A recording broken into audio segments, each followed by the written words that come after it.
সিন্দবাদের তৃতীয় সমুদ্র যাত্রা। পরদিন যথা সময়ে বন্ধুগণ সমাগত হইলে সিন্দবাদ নাবিক পানাহারে তাহাদের পরিতৃপ্ত করিয়া তাহার তৃতীয়বারের সমুদ্র যাত্রার কাহিনী বলিতে আরম্ভ করিলেন। তিনি বলিলেন, সুখে ও শান্তিতে কিছুকাল গৃহবাস করিয়া আমার মনে আবার সমুদ্র যাত্রার ইচ্ছা বলবর্তী হইয়া উঠিল।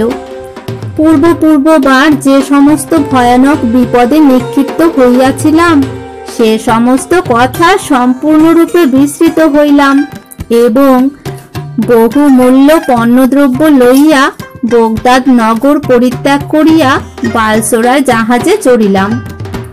এবার বড় বড় বন্দরে জাহাজ লাগাইয়া অনেক দ্রব্য বিক্রয় ও নূতন নূতন পণ্যদ্রব্য ক্রয় করিলাম। তাহাতে বাণিজ্যের অনেক সুবিধা হইল।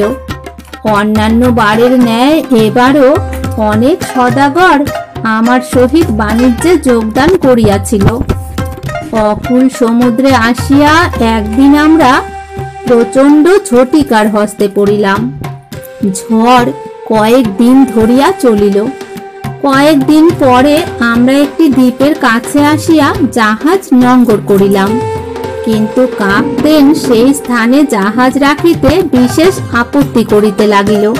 সে বলিল, এই স্থানের অধিবাসীগণ অত্যন্ত অসভ্য। যদিও তাহারা ক্ষুদ্র দেহ, তথাপি সংখ্যায় এত অধিক যে তাহাদের গতিরোধ করা অসম্ভব। যদি আমরা দৈবাৎ কোনো একটিকে হত্যা করি, তাহা হইলে তাহারা পঙ্গপালের ন্যায় আমাদের জাহাজ আচ্ছন্ন করিয়া ফেলিবে।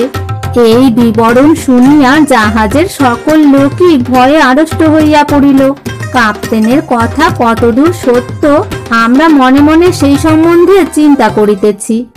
এমন সময় দেখিলাম অতি কুৎসিত আকারের অগণ্য অসভ্য মনুষ্য আমাদের জাহাজের দিকে আসিতেছে।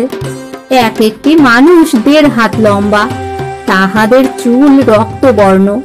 দলে দলে তাহারা আমাদের জাহাজে উঠিল এবং জাহাজের চতুর্দিক ঘিরিয়া ও সমুদ্র তীর ঢাকিয়া ফেলিল। তাহারা আমাদের নিকটবর্তী হইয়া অনেক কথা বলিল বটে, কিন্তু তাহাদের দুর্বোধ্য কথা কিছুই আমরা বুঝিতে পারিলাম না। অতি সহজেই তাহারা আমাদের জাহাজ পঙ্গপালের ন্যায় ছাইয়া ফেলিল। আমরা কিংকর্তব্য বিমূঢ় হইয়া তাহাদের দিকে চাহিয়া রহিলাম। তাহারা জাহাজের নঙ্গর ও দড়িদড়া কাটিয়া জাহাজ তীরের নিকট টানিয়া লইয়া গেল এবং আমাদিগকে জাহাজ হইতে নামিতে বাধ্য করিল। দ্বীপে উঠিয়া আমরা বহু প্রকার ফলমূল দেখিতে পাইলাম। তাহাই পর্যাপ্ত পরিমাণে ভক্ষণ করিয়া ক্ষুধা নিবারণ করা গেল। কিছু দূর অগ্রসর হইয়া আমরা একটি বৃহৎ অট্টালিকা দেখিতে পাইলাম। তাহার নিকট উপস্থিত হইয়া দেখিলাম এই অট্টালিকার দ্বার আবলুস কাষ্ঠ নির্মিত। দ্বারে ধাক্কা দিতেই তাহা খুলিয়া গেল। একটি প্রশস্ত অঙ্গনে উপস্থিত হইয়া আমরা দেখিলাম এক স্থানে স্তূপাকার মনুষ্যের হাড় পড়িয়া রহিয়াছে, আর এক স্থানে নরমাংসের কাবাব করিবার জন্য সারি সারি শীত বিরাজিত। এই দৃশ্য দেখিয়া আমরা ভয়ে কাঁপিতে লাগিলাম। যথেষ্ট পরিশ্রান্ত হইয়াছিলাম। পথ ক্লান্তিতে ও ভয়ে আমরা সেই স্থানে বসিয়া পড়িলাম।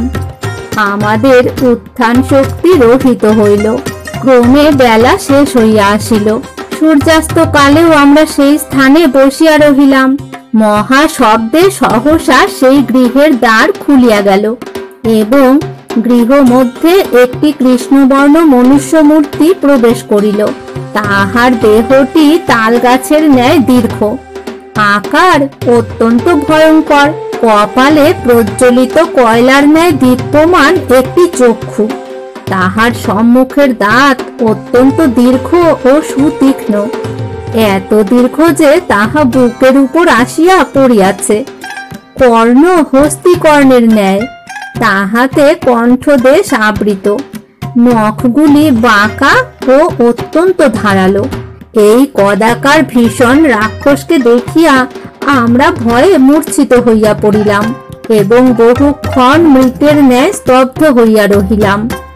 মূর্ছা ভঙ্গে দেখিলাম সেই রাক্ষসটা আমাদের নিকটে বসিয়া তীক্ষ্ণ দৃষ্টিতে আমাদিগকে নিরীক্ষণ করিতেছে।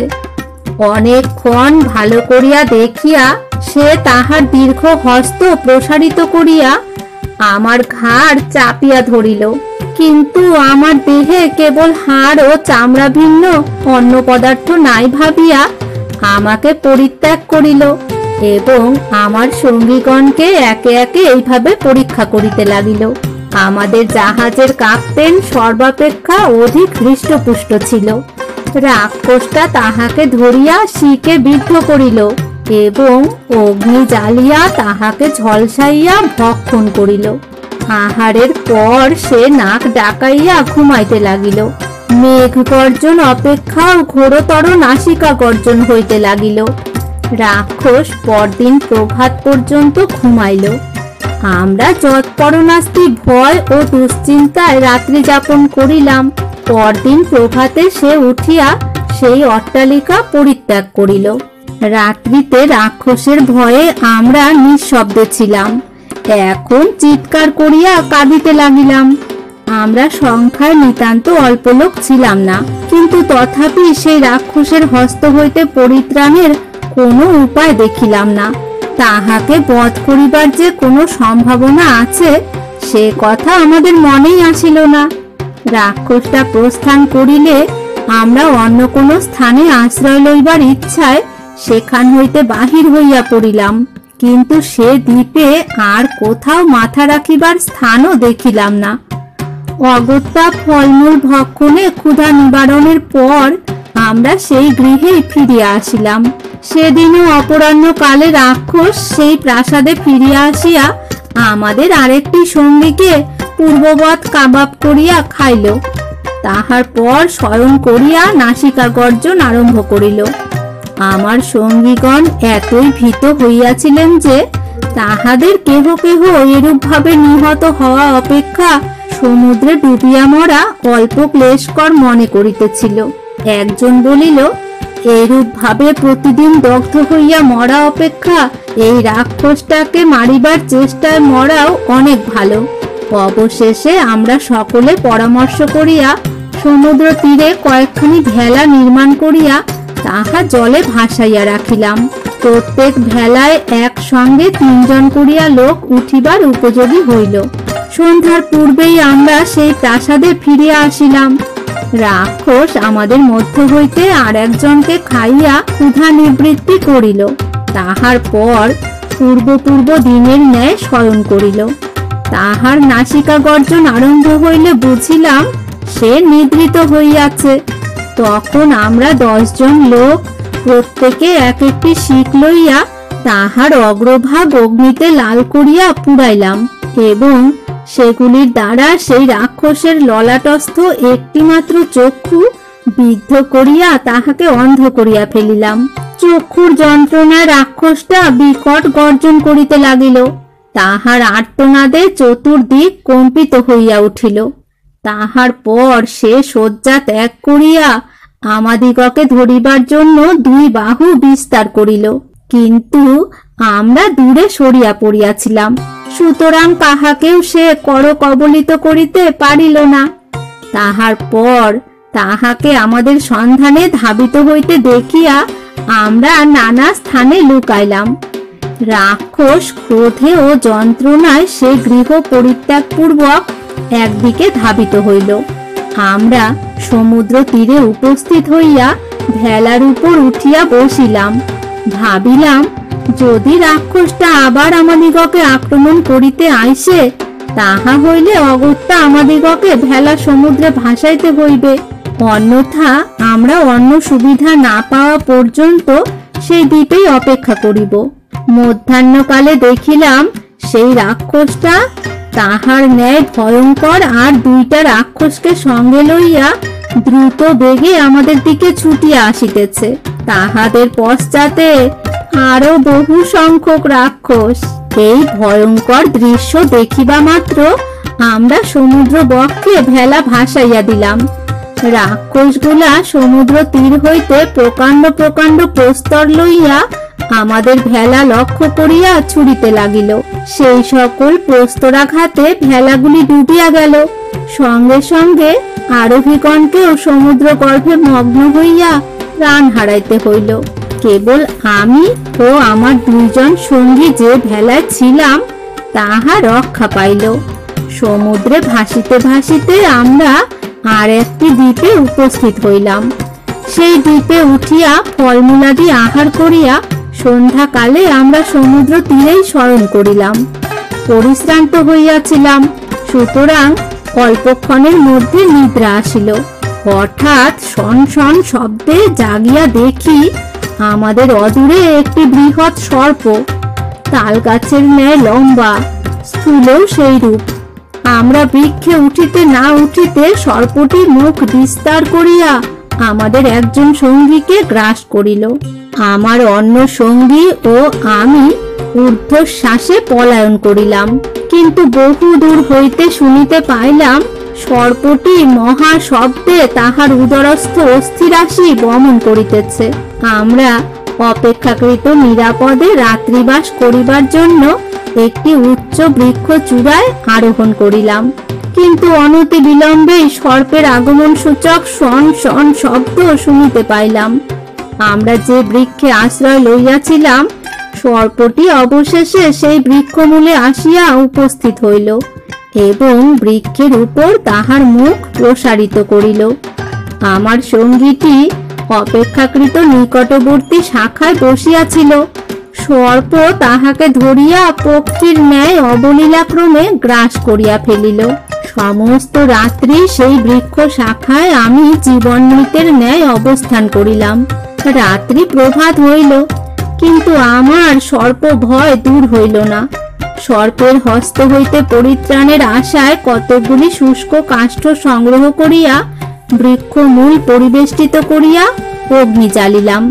আমাকে ভক্ষণ করিবার জন্য সর্পটি সেই রাত্রিতে আবার সেইখানে উপস্থিত হইল, কিন্তু অগ্নির উত্তাপে নিকটে আসিতে পারিল না। অদূরে থাকিয়া ক্রোধে গর্জন করিতে লাগিল। অবশেষে প্রভাতে সে স্বস্থানে প্রস্থান করিল। আমি তখন বৃক্ষ হইতে নামিয়া সমুদ্র তীরে উপস্থিত হইলাম। জলমগ্ন হইয়া কষ্টকর জীবন বিসর্জন দিব ভাবিতেছি, এমন সময় দূরে একখানি জাহাজ দেখিতে পাইলাম। জাহাজস্থ লোকের দৃষ্টি আকর্ষণের জন্য আমার পাগড়ি খুলিলাম এবং তাহা আন্দোলন করিয়া উচ্চ স্বরে তাহাদের দৃষ্টি আকর্ষণের চেষ্টা করিলাম। অনেকক্ষণ পরে আমার চেষ্টা সফল হইল। জাহাজের কাপ্তেন আমাকে দেখিতে পাইয়া আমার জন্য একখানি নৌকা পাঠাইলেন। সেই নৌকায় আরোহণ করিয়া যথাকালে আমি জাহাজে উপস্থিত হইলে আরোহীগণ আমার ইতিহাস জানিবার জন্য অত্যন্ত উৎসুক হইলেন। আমি তাহাদিগকে আমার বিপদের সকল কথা খুলিয়া বলিলাম। দেখিলাম তাহারাও সেই নরভুক রাক্ষস ও সর্পের বিবরণ অবগত আছেন। সেই জাহাজে আরোহণ করিয়া আরো অনেক দ্বীপ ঘুরিয়া আমরা মালাহত দ্বীপে উপস্থিত হইলাম। এই দ্বীপে চন্দন কাষ্ঠের আবাদ হয়। এই দ্বীপের বন্দরে জাহাজ নোঙ্গর করিয়া আরোহীগণ তাহাদের পণ্যদ্রব্য কতক বিক্রয় করিলেন এবং কোন কোন পণ্যদ্রব্যের পরিবর্তে সেই দ্বীপজাত নানাবিধ পণ্যদ্রব্য লইয়া জাহাজে তুলিলেন। এই সময়ে একদিন জাহাজের কাপ্তেন আমাকে বলিলেন, ভাই, আমার জাহাজে একজন সওদাগরের কতগুলি জিনিস আছে, তাহার মৃত্যু হইয়াছে।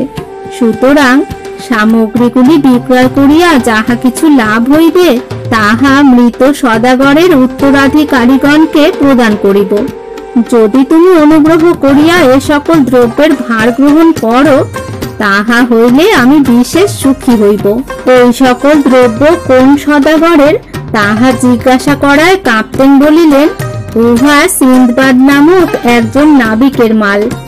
কাপ্তেনের কথা শুনিয়া আমি তীক্ষ্ণ দৃষ্টিতে তাহার মুখের দিকে চাহিয়া রহিলাম। তাহাকে চিনিতে আর বিলম্ব হইল না। দ্বিতীয়বার যাহার জাহাজে আমি সমুদ্র যাত্রা করিয়াছিলাম, দেখিলাম এ ব্যক্তি সেই কাপ্তেন। কাপ্তেনের সহিত শীঘ্রই আমার পরিচয় হইয়া গেল। তিনি বলিলেন, পূর্ববার আমরা দ্বীপে নামিলে আমি জাহাজে উঠিয়াছি কি না তাহার সন্ধান না লইয়াই তিনি জাহাজ ছাড়িয়া দিয়াছিলেন। সেই জন্যই আমাকে বহু বিপদে পড়িতে হইয়াছিল। যাহা হোক, কাপ্তেন আমার নিকট ক্ষমা প্রার্থনা করিলেন এবং আমাকে এতদিন পরে জীবিত দেখিয়া আনন্দ প্রকাশ করিলেন। আমার যে সকল দ্রব্য তিনি বিভিন্ন বন্দরে বিক্রয় করিয়াছিলেন, সে সকল দ্রব্যের মূল্য আমাকে প্রদান করিলেন। আমি কাপ্তেনের নিকট আন্তরিক কৃতজ্ঞতা প্রকাশ করিলাম। মালাহত দ্বীপ হইতে আমরা আরেকটি দ্বীপে উপস্থিত হইয়া অনেক মশলা ক্রয় করিলাম এবং নানা স্থান ঘুরিয়া বালসোরায় প্রত্যাবর্তন করিলাম। বালসোরা হইতে বগদাদ আসিবার সময় আমি বাণিজ্যলব্ধ এত অধিক অর্থ সঙ্গে লইয়া আসিলাম যে তাহার সংখ্যা হয় না। গৃহে প্রত্যাগমন করিয়া দিন দুঃখীকে অনেক টাকা দান করিলাম, অনেক ভূসম্পত্তিও ক্রয় করিলাম। সিন্দবাদ নাবিক তাহার তৃতীয়বারের সমুদ্রযাত্রার বিবরণ শেষ করিয়া পূর্ব দিনের ন্যায় শ্রমিক সিন্দবাদকে 100 মুদ্রা প্রদান করিলেন এবং তাহার বন্ধুগণকে পরদিন তাহার গৃহে আসিয়া তাহার চতুর্থবারের সমুদ্রযাত্রার কাহিনী শ্রবণের নিমন্ত্রণ করিলেন। রাত্রি অধিক হইয়াছিল, সুতরাং সেদিন সভা ভঙ্গ হইল।